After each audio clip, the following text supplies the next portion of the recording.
మేడారం జాతరలా ఎన్నడూ లేని రీతిలా ఈ ఏడు 251 కోట్ల రూపాయలతోటి తెలంగాణ సర్కారు అభివృద్ధి పనులు చేసింది.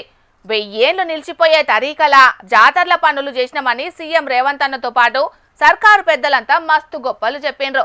ఇక సర్కారు చెప్పినట్టుగానే ఈ ఏడు భక్తులు కూడా దండిగానే వచ్చిండ్రు.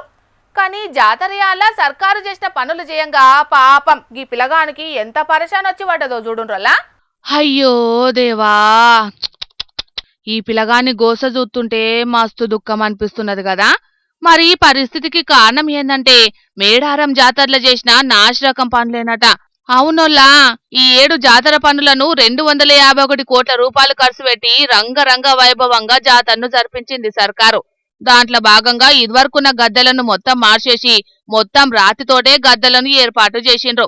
ఇక గద్దెల చుట్టూ కూడా రాతితోటే కట్టడాలను తీర్చిదిద్దిండ్రు. ఇక్కడి వరకు అంత మంచిగానే ఉన్నది గాని ఆ పనులు చక్కగా చేయకపోయేటాలకు అవన్నీ ఇరిగిపోతున్నాయని ఇదివరకు సుతం కొంతమంది భక్తులు గరానికి వచ్చిండ్రు.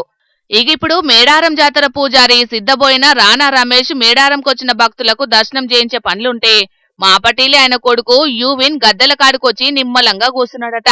ఇగి బుడ్డోడు కూసున కొద్దిసేపటికే ఆ రాతిశిల ఊలి కింద పడేటాలకు రాతిశిల కింద పడ్డ కాలు నుజ్జు నుజ్జయింది. ఎంటనే ములుగు సర్కారు దావకానకు ఆడికెంచి వరంగల్లున్న దావకానకు తీసుకుపోయి చికిత్స చేపిస్తున్నారట. మేడారం జాతర అభివృద్ధి పేరుతోటి రేవంత్ సర్కారు చేసిన భారీ కుంభకోణం చేయంగా భక్తులు బలైపోతున్నారు.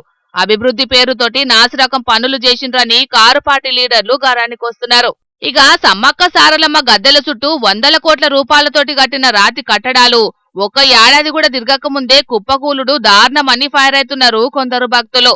మరి ముచ్చట్ల సర్కారు పెద్దలు ఏం చెప్తారో, కూలుతున్న కట్టడాలను మళ్ళా మంచిగా చేయిస్తారో ఏం కథనో తెలియదు గాని ఎవలో చేసిన నాసిరకం పని చేయంగా పాపం ఈ బుడ్డోడికి ఎక్కడ లేని గోసొచ్చింది పోన్రి.